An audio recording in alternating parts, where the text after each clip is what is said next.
Hello बच्चों, तो आज हम बात करेंगे क्लास 11th के एक महत्वपूर्ण डेरिवेशन जो क्या दिया हुआ है बर्नौली प्रमेय।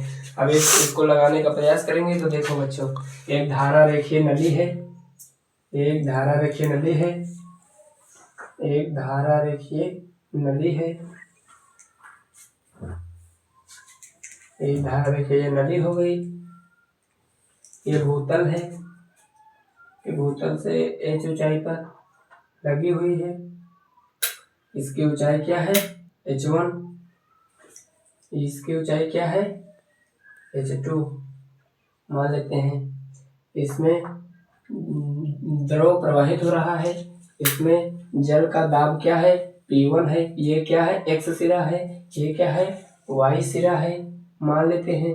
इसमें वेग v1 है, दाब P1 है और तथा क्षेत्रफल क्या है? A1 है। इसमें भी दाब P2 हो जाएगा, वेग v2 हो जाएगा, क्षेत्रफल P2 हो जाए, क्षेत्रफल A2 हो जाएगा। अब हम क्या लिखेंगे बच्चों? लिखेंगे माना किसी धारा रेखीय नली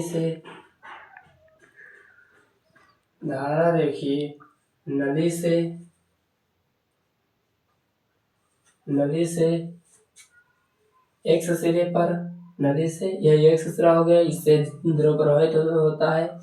x सिरे से द्रव प्रवाहित होता है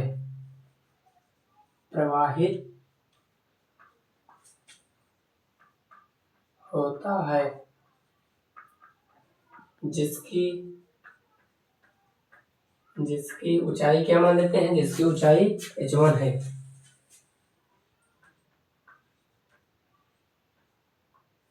h1 तथा क्षेत्रफल क्या हो जाएगा? A1।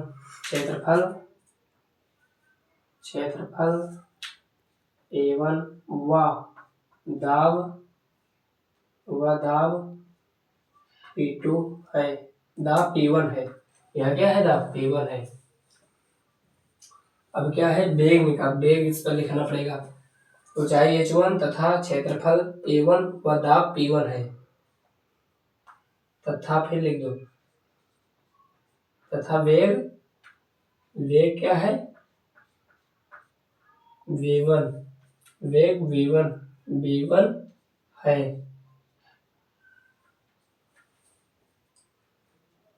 अब y सिरे पर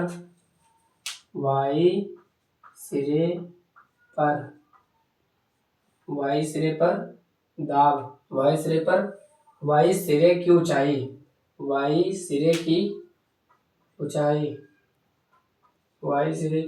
क्या है? ऊंचाई h2 हो गई। वह क्या है? h2।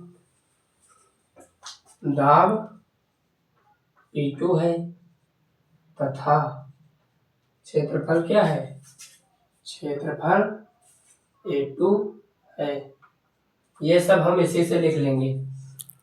वह वेग क्या है? वेग v2 है।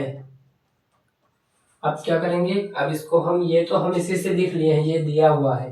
अब हम क्या करेंगे? x सिरे पर किया गया कार्य, द्रव द्वारा किया गया कार्य। अब क्या करेंगे? x सिरे पर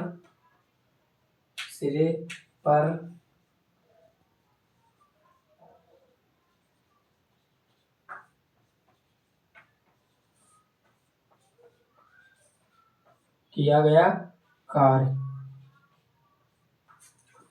कार्य क्या होगा? W1 बराबर क्या हो जाएगा? बल को क्या लिख सकते हैं? F इंटू बल गुणे विस्थापन। बल गुणे क्या हो जाएगा? विस्थापन। अब यहाँ देखो बच्चों, F बराबर क्या होता है? P बराबर F/A होता है। तो क्या हो जाएगा? F बराबर P इंटू A हो जाएगा। P इंटू ए हो जाएगा। तो यहाँ क्या लिख देंगे, W1 बराबर P1 नहीं A1 P1 V1 हो जाएगा। इसी तरीके से इसको रख कर देते हैं। अब y सिरे पर इसी प्रकार y सिरे पर द्रव द्वारा किया गया कार्य। अब y सिरे पर द्रव द्वारा किया गया कार्य क्या हो जाएगा, W2 मान लेते हैं।